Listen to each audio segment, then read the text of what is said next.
John Elia Sahib की ऐसी दर्दनाक गजल जिसके लफ्जों के नुकीले दांतों ने जिगर काट के रख दिया। दर्द से मोहब्बत करने वालों के दर्द में एक दर्दनाक इजाफा।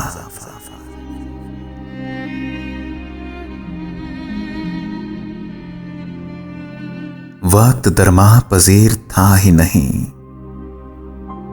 दिल लगाया था, दिल लगा ही नहीं।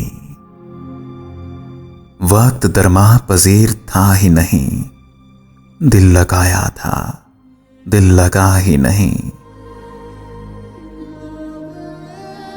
तर्के उल्फत है किस कदर आसान, आज तो जैसे कुछ हुआ ही नहीं।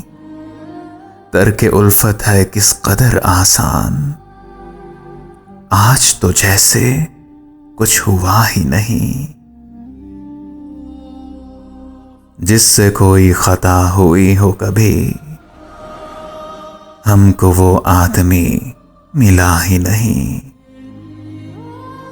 जिससे कोई खता हुई हो कभी, हमको वो आदमी मिला ही नहीं। वो भी कितना कठिन रहा होगा,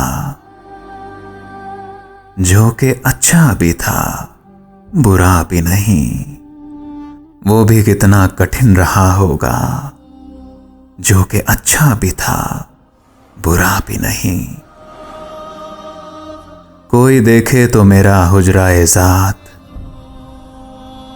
कोई देखे तो मेरा हुजरा-ए ज़ात, यहां सभी कुछ वो था जो था ही नहीं। कोई देखे तो मेरा हुजरा-ए ज़ात, यहां सभी कुछ वो था जो था ही नहीं। एक ही अपना मिलने वाला था, एक ही अपना मिलने वाला था, ऐसा बिछड़ा कि फिर मिला ही नहीं। एक ही अपना मिलने वाला था, ऐसा बिछड़ा कि फिर मिला ही नहीं। वक्त दरमाह पजीर था ही नहीं, दिल लगाया था, दिल लगा ही नहीं, दिल लगा ही नहीं।